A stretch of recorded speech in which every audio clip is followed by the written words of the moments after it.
Aujourd'hui, on va parler de droit dans Smart Space. Après des années de stagnation, un nouveau mouvement s'est mis en marche au niveau du droit spatial, porté bien par les nouvelles applications du secteur, la reconquête de la Lune ou encore la position des acteurs privés. Alors on va faire le point aujourd'hui avec nos invités experts du sujet. En plateau, nous avons Numa Isnar, avocat spécialisé en droit spatial. Bonjour. Bonjour. Bienvenue dans Smart Space. Et puis avec nous à distance, Charlotte Croison, consultante en politique spatiale et droit de l'espace chez Euroconsult. Bienvenue dans Smart Space, Charlotte. Alors aujourd'hui, le droit spatial est inscrit dans le cadre de plusieurs conventions des Nations Unies. Le premier est le traité de l'espace en 1967. Qu'est-ce qui a déclenché à l'époque un tel traité ? Alors en fait, le droit spatial, c'est concomitant au début de la conquête spatiale, vous l'avez très bien rappelé. Alors il y a eu quelques soubresauts au début du XXe siècle, mais c'était assez fusionné avec le droit aérien. Et puis, lorsque Sputnik a été lancé en 1957, ça a été vraiment le démarrage de la conquête spatiale. Il y a eu d'abord des pourparlers entre les nations américaines, la nation soviétique. Et puis, petit à petit, l'ONU s'est dotée d'un organe dédié à l'usage pacifique du droit de l'espace, et puis un comité de droit spatial, et puis enfin des textes internationaux, et notamment le fameux grand traité de 67 qui pose les grands principes de l'utilisation de l'espace. Alors, vous avez cité à juste titre l'envoi de Sputnik 10 ans plus tôt, en 57. Qu'est-ce qui se passait à ce moment-là ? Quelles activités avaient émergé qui nécessitaient d'aller là-dessus? Vous avez cité les usages militaires, l'aéronautique, mais est-ce qu'il y avait suffisamment d'activités ? Charlotte, peut-être que vous pouvez ajouter un mot là-dessus ? À l'époque, surtout les États ne savaient pas réellement ce qui était en train de se passer. Ils se demandaient, avec Sputnik, qu'est-ce que les autres États allaient pouvoir faire. Donc en soi, ils avaient un petit peu peur, ils appréhendaient un petit peu le début de ces activités spatiales. On avait très peu de règles, comme l'a dit Numa, très peu de prémices à l'époque. Vraiment, ce qui a poussé les États à se mettre autour de la table à l'époque, c'était de définir des règles, d'essayer d'encadrer un petit peu tout ça et de se protéger les uns les autres. Quelle est la valeur de ces traités ? Par exemple, celui de 67 qui a été mis en place par les Nations Unies, il me semble. Quelle est la valeur ? Est-ce que seuls les signataires sont soumis à ce traité ? Comment ça se passe juridiquement ? Alors, juridiquement, effectivement, c'est un peu comme un contrat, mais sauf que c'est passé entre États souverains. Alors, ça a une valeur très importante au niveau de ce qu'on appelle la hiérarchie des normes en jargon juridique. On est au sommet, parce que là, effectivement, c'est un texte international, donc il s'applique aux États signataires. Après, c'est un texte qui a été très largement signé, donc il a une valeur à la fois juridique, à la fois symbolique et politique extrêmement importante, à la différence d'autres qui ont pu être signés plus récemment. Donc, c'est vraiment le cœur juridique, au niveau international à tout le moins, du droit spatial, c'est le traité de 67, avec justement, comme disait Charlotte, ces grands principes qui ont été mis en place pour sécuriser l'activité. On parle notamment de liberté d'accès à l'espace, mais aussi du coup de responsabilité des États, de droit de secours aussi des astronautes. Enfin, il y a tout un panel de grands principes qui, encore aujourd'hui, sont les fondements de l'espace. Alors, ce sont encore les fondements aujourd'hui. Pourtant, depuis, la législation a quand même un petit peu évolué. Il y a eu assez peu de choses en termes, en tout cas, de traités internationaux. On a plutôt peut-être basculé au niveau national, Charlotte. Comment ça se passe depuis 67 ? Qu'est-ce qui s'est passé ? Donc après 67, on a eu d'autres traités au niveau des Nations Unies qui viennent en soi préciser les grands principes posés dans le traité de 67. Comme le porter secours aux astronautes, comme le principe de responsabilité, de l'enregistrement des objets spatiaux. Et à un moment, les Nations Unies ont essayé de poser des règles plus précises sur l'exploration lunaire, et malheureusement, ça n'a pas marché. Il y a eu un traité fin des années 70, 79, mais qui n'a pas été ratifié par un grand nombre d'États. Seulement des États qui n'ont pas la possibilité de retourner sur la Lune seuls et de manière autonome. Donc, au final, au niveau des Nations Unies, on n'a plus été à même d'adopter des traités qui sont contraignants pour les États, qui créent des obligations pour les États. Ça ne veut pas dire que les Nations Unies ne font rien, bien au contraire, ils adoptent beaucoup d'autres principes qui ne sont pas obligatoires. Mais au final, les acteurs qui ont pris le relais, c'est plutôt les États qui, d'une part, en application du traité de 67, viennent dans leur loi interne, dans la loi nationale, au niveau du Parlement de chaque État, adopter leurs propres règles. Et aussi faire évoluer le droit. Donc, on a pu voir ça avec l'exploration lunaire, que ce soit au niveau des États-Unis, du Luxembourg. J'imagine que ces exemples reviennent souvent dans la presse. Donc, souvent, c'est plus au niveau des États. Alors, donc, si je comprends bien, à partir de fin 70, début 80, on a un petit peu mis de côté ce principe de traité contraignant, ça change quand même énormément le positionnement aussi de la législation et des acteurs du secteur spatial, Nima. Absolument, parce que, comme l'a dit Charlotte, il y a eu un peu une mutation de l'industrie spatiale. Elle s'est aussi en partie privatisée. On a commencé à appliquer des choses au monde civil, notamment à la télévision par satellite. Donc il y a eu tout un changement de paradigme qui s'est opéré, et du coup, une privatisation des activités. Charlotte l'a aussi rappelé, c'est de la responsabilité des États par le droit spatial originaire de réglementer dans leur propre juridiction les activités spatiales. Donc à partir de là, vous avez forcément une prééminence de la loi nationale sur ces anciens traités dont il est en plus très difficile d'obtenir la modification. Alors beaucoup de mutations dans le secteur spatial depuis les années 80, vous en avez cité, les télécommunications par satellite, il y a aussi les IoT, l'observation de la Terre depuis l'espace, il y a aujourd'hui les constellations de satellites pour la connectivité, enfin il y a l'exploration lunaire qui est un sujet qui revient sur la table. Est-ce qu'on a un cadre juridique pour toutes ces nouvelles applications depuis qu'elles ont commencé à émerger, Charlotte? Alors, oui et non. On va dire qu'on a des grands principes qui s'appliquent à toutes les activités spatiales telles qu'elles soient, et ça dès 1967, ce qui est assez remarquable. Par exemple? Après, il y a encore certaines grandes questions, encore de grands points d'interrogation sur certaines activités. Donc, au niveau de l'exploration lunaire, c'est un grand sujet en ce moment en droit spatial. Mais il y a d'autres activités comme les services en orbite qui sont encore très peu réglementés, que ce soit au niveau international ou au niveau national. La gestion des débris spatiaux, c'est aussi une grande question qu'on essaie d'explorer déjà depuis de nombreuses années et qui n'a pas encore de réponse définitive. Et au contraire, des activités plus traditionnelles comme les télécommunications, l'observation de la Terre, c'est assez bien encadré. Il y a toujours quelque chose à faire, mais c'est déjà bien assemblé. Vous pouvez nous donner un exemple peut-être de cette base de législation qui sert à tous les segments? Comme a dit Charlotte, il y a effectivement tout le régime d'autorisation. C'est-à-dire que ça, c'est quelque chose qui est un grand principe déjà posé en 67 et qui n'a jamais été contrarié. Quand vous voulez lancer un objet dans l'espace, il faut que vous soyez un grand acteur du spatial établi depuis des décennies ou une start-up du New Space.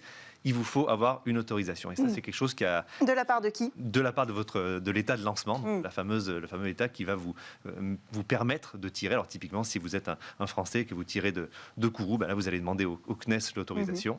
Et puis si vous êtes un autre État européen, mais que vous passez quand même au niveau de la France, vous allez avoir ce qu'on appelle des États de lancement dual. Donc vous allez avoir votre État, puis également la France qui vont être impliqués. Donc comme l'a dit Charlotte très bien, il y a vraiment toujours cette prééminence du cadre national, et le principe d'autorisation, je pense que c'est vraiment le plus immuable depuis très longtemps, avec par exemple aussi la gestion des fréquences, etc., qui sont des choses très stabilisées. Après, comme l'a dit Charlotte, in-orbit servicing, là, c'est typiquement des satellites qui vont, entre guillemets, se réparer entre eux ou procurer du service entre eux directement dans l'espace. Et là, on est sur des matières extrêmement émergentes.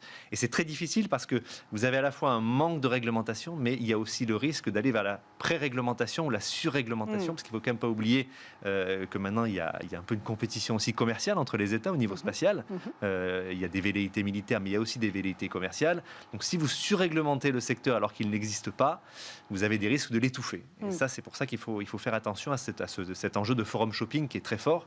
On voit que les Américains, Charlotte évoquait les débris spatiaux, ont commencé déjà à prendre quelques mesures, notamment de déorbitation, c'est-à-dire de décommissionner le satellite après 5 ans après la mission. Voilà, ce sont des grands standards internationaux. Et c'est sûr que les Américains étant très puissants, si vous déviez un peu de ce standard-là en étant plus strict, vous risquez une fuite de vos startups. Il faut être toujours appétant pour ce nouveau secteur qui est en train de grossir davantage. C'est là que, vous le disiez, Charlotte, on voit des États se démarquer, le Luxembourg, la Nouvelle-Zélande, qui sont une terre assez accueillante en fait pour ces nouveaux commerces. Le Luxembourg accueille de plus en plus de startups sur le sujet. La Nouvelle-Zélande a accueilli Rocket Lab aux alentours de 2017. Alors, ce qui est intéressant aussi, c'est de voir que sur le sujet de l'exploration et l'exploration lunaire, qui est le sujet d'actualité, on patauge un petit peu, j'ai l'impression, en termes de législation. Pourtant, on a eu récemment les accords Artemis, qui ont été donc signés entre plusieurs agences spatiales européennes, américaines, initiés en fait par la NASA. Est-ce que ces accords Artemis, c'est une forme de législation? Quelle est la valeur juridique de ces accords et qu'est-ce que ça permet à ces États signataires?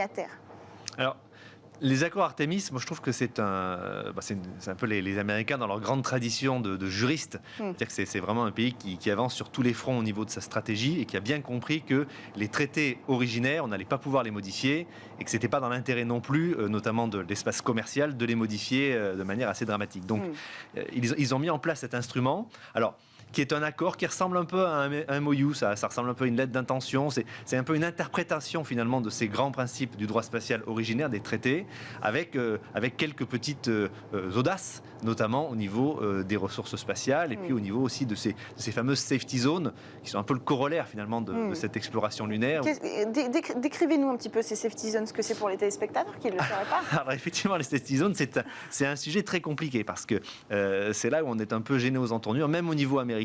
Parce que vous avez effectivement une loi, notamment en 2017, qui ouvre le commerce spatial américain, mais vous avez aussi un fameux disclaimer où les États-Unis vous disent mais attention, vous pouvez aller extraire des ressources, mais il n'y a aucune revendication de souveraineté. Et là, c'est un peu le même problème, c'est-à-dire que vous allez aller sur la Lune, vous allez utiliser certaines ressources, et pour sécuriser votre activité, vous avez ces fameuses safety zones qui sont en fait des périmètres où vous êtes plus ou moins je ne vais pas dire le gardien, mais en tout cas, vous gérez cet espace-là. Et on commence à voir le flou ce temps. Vous voyez le problème. Est-ce que c'est chez nous? Est-ce que s'il y a un incident, qui est responsable de cette zone? Est-ce qu'on a le droit de défendre cette zone aussi? Et ça, tout ça, c'est pas dit tout dans ça, le cadre c'est de pas ces dit. accords. Les accords Artemis, finalement, se bornent à vous dire on a ce principe-là, et puis on viendra, il y aura des accords bilatéraux qui viendront expliciter un peu plus avant cela, etc. Mais pour l'instant, on est dans les très grands principes. Mais on parle de grands principes, là. On parle quand même d'aller sur la Lune, qui n'appartient pas à l'humanité. Il faut quand même le rappeler. Est-ce que c'est pas aux Nations Unies d'avoir ce genre de discussion, de safety zone, d'appropriation ou pas, enfin de poser les bases quand même sur le sujet de l'exploration lunaire, Charlotte? Est-ce que c'est OK que ce soit des agences qui posent ces bases-là? Ils ont essayé, donc dans les années 70, mais malheureusement ça n'a pas abouti pour plusieurs raisons. À l'époque, la course vers la Lune était plus ou moins finie. Les États n'avaient plus vraiment peur, il n'y avait plus cette motivation qui les mettait autour de la table. Donc au final, c'est pour ça que le traité sur la Lune n'a pas vraiment fonctionné. Après, on a eu les États qui ont commencé plus ou moins à légiférer la question. On a eu les États-Unis, le Luxembourg, les Émirats arabes unis, le Japon. Et on n'avait plus rien à un niveau international, quelque chose qui permettait d'unifier. Et apparemment, aux Nations Unies, ça ne marchait pas très bien avec ce grand nombre d'États qui n'avaient pas d'intérêt convergent, plus la règle de consensus qui règne là-bas. Donc au final, au niveau des Nations Unies, ce n'était plus vraiment possible. Et on avait des États qui, individuellement, commençaient à légiférer de leur côté. Donc en soi, les accords Artemis, qui ne sont pas contraignants pour l'instant, qui sont seulement des accords politiques, c'est un renouveau. On pourrait peut-être le voir comme ça, avec un grand point d'interrogation, car c'est tout nouveau. Et il y a encore plein de principes, comme disait Nouma, qui nécessitent d'être un peu plus explorés. Est-ce que ce n'est pas un renouveau, au lieu d'avoir des États qui viennent tous autour d'une même table aux Nations Unies, avoir un État, plus précisément une agence spatiale, qui négocie bilatéralement des accords et des principes avec d'autres agences spatiales partenaires? C'est une nouvelle façon.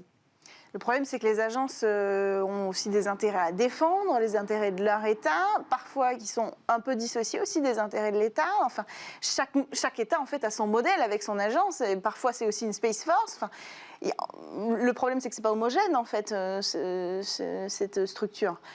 Donc, on va vers quelque chose de complètement flou, en fait, sur ce sujet-là. Oui, il y a un sujet de pionnier, parce qu'effectivement, ça n'a jamais été fait avant. Comme vous l'avez dit, au niveau de la souveraineté, au niveau de la propriété, il y a un grand doute qui subsiste là. Et puis il y a aussi même un interdit, parce que même au niveau des États, on sent qu'il y a pas, surtout cette volonté de ne pas avoir aucun claim de souveraineté sur notamment la Lune. Donc il y a cette espèce de zone de danger auquel ils ne veulent absolument pas aller. Mais il faut quand même, si on veut notamment faire du business, en fait, tout simplement, il faut assurer les acteurs privés d'avoir une certaine stabilité, au moins un certain cadre. Mais là, c'est vrai que chacun va avoir sa tractation. Donc, c'est aussi très important pour l'Europe et la France, notamment, de se doter aussi en elle-même de sa propre doctrine là-dessus. Moi, je regrette Et on toujours est avancé là-dessus ? Je regrette l'absence d'accord Europa, par exemple. Je pense que ça aurait été intéressant, et c'est jamais trop tard d'ailleurs, d'avoir au sein de l'Europe spatiale un peu une espèce de MOU interne pour savoir ne serait-ce déjà comment est-ce qu'on gère ces accords Artemis et puis comment nous aussi on projette notre vision d'une conquête entre guillemets de la Lune européenne. On manque d'une consultation Europe-France, c'est ça que vous dites ? Pas forcément, mais simplement, je pense que ça a été intéressant de suivre cette initiative Artemis, mais la souplesse, justement, d'Artemis peut aussi nous permettre, entre nous, d'avoir des positions communes afin de mieux peser face notamment aux intérêts américains. Alors vous avez cité ces acteurs privés. Maintenant que l'espace n'appartient plus justement qu'aux agences, qu'il y a ces acteurs privés, est-ce que le droit va pouvoir se construire aussi autour de ça ? C'est-à-dire qu'aujourd'hui on a des agences qui insufflent une certaine volonté législative. Est-ce que demain ce sera les acteurs privés ? Enfin, à quel point ça va influencer le droit spatial ? Bon, il y a déjà, de toute façon, vous savez, c'est comme dans le droit des télécoms ou toutes les autres nouvelles technologies, vous avez quand même un système de consultation qui est très fort. L'Union internationale des télécoms, par exemple, consulte très régulièrement. Et puis maintenant, au niveau des agences nationales, c'est quelque chose qui est fait de manière très traditionnelle. Donc il y a toujours eu en fait une certaine porosité entre la réglementation telle qu'elle est adoptée par les États et puis l'avis des grands acteurs. Ce qui est intéressant maintenant, c'est que vous n'avez plus le petit club des industriels, des legacy. Maintenant, vous avez le New Space. Et le New Space compte peser dans la balance, et il a raison, parce que le New Space est un segment plein d'avenir, plein de promesses, mais il a besoin aussi d'une certaine stabilité, d'une certaine visibilité. Et comme je disais tout à l'heure, on parlait notamment du In-Orbit Servicing, fait partie de ces segments qui ont besoin d'avoir une certaine assurance qu'il y a un cadre, mais aussi une certaine souplesse quant au cadre juridique. Donc il y a vraiment une espèce d'équilibre à trouver qui est très très compliqué, et c'est pour ça que les acteurs privés doivent être aussi amenés dans les phases de discussion et de consultation. Finalement, Charlotte, il faut aussi anticiper un sujet, c'est la régulation qui va s'occuper de s'assurer que ces traités, ces accords, ce cadre juridique est respecté. Est-ce que ça existe aujourd'hui ? Pour les traités, il y avait la Cour de justice internationale, mais en l'occurrence, les traités concernent les États étant souverains. Enfin, est-ce qu'il y a un grand gendarme du droit spatial aujourd'hui ? Malheureusement, pas réellement, vu qu'à l'échelle internationale, les États sont souverains. Comme vous l'avez dit, les traités lient les États et non le secteur privé. Donc après, c'est aux États d'accepter la compétence du juge international et d'accepter de se faire juger, ce qui ne se fait pas en pratique. Donc de manière très très basique, quand un État ne respecte pas ses engagements, que ce soit juridique ou même éthique, quand on voit certains États envoyer des armes anti-satellites en orbite, la sanction est minime et surtout c'est une sanction qui se fait vers la communication et la mauvaise image. Par contre, au niveau privé, on voit beaucoup de plaintes du secteur privé qui justement appliquent indirectement ces principes des grands traités, mais n'ont pas réellement non plus de juge. Donc on voit à ce niveau-là, au niveau du secteur privé, plutôt un phénomène d'arbitrage c'est une sorte de tribunal un petit peu spécifique qui s'applique bien au secteur privé. Et on voit ce phénomène d'arbitrage un petit peu se développer. C'est toujours aux prémices et ça mériterait d'être un peu plus exploré au niveau des prochaines années. Un arbitrage à venir, Numa ? Oui, absolument. C'est vraiment la méthode alternative de règlement des différends qui est choisie à chaque fois, notamment quand on négocie des contrats, etc. C'est vrai que c'est difficile, par exemple, d'aller devant le tribunal de commerce de Paris et d'expliquer un contentieux entre des in-orbit servicing et potentiellement d'autres acteurs. Donc on choisit généralement toujours l'arbitrage parce qu'on a aussi des juges experts derrière cela. Mais vous avez raison sur le côté réglementation, parce que qui dit réglementation, qui dit notamment régulation, dit souverain. Et ce problème se posera de toute façon sur la Lune, par exemple, typiquement s'il y a des disputes au niveau des ressources, parce qu'on parle des safety zones. Je crois avoir vu dans la presse récemment que déjà les safety zones, entre guillemets, américaines et chinoises ont un certain... Évidemment, parce qu'il y a des territoires plus favorables que d'autres sur la Lune. Donc ce sera au premier de trouver l'endroit le plus intéressant pour aller miner. Sachant que ne serait-ce que le principe de premier arrivé, premier servi n'existe pas juridiquement. Donc, là, ça va être un peu à tâtons. Écoutez, on va suivre cette exploration spatiale avec attention d'un point de vue juridique et législatif aussi. Merci beaucoup Nima Isnard d'être venu sur le plateau de Smart Space. Merci à vous Charlotte Croison d'avoir pris le temps aussi de rejoindre cette conversation et merci à tous de nous avoir suivis dans cette émission Smart Space. On se retrouve vendredi prochain, comme toutes les semaines, sur Bismart. Bonne journée.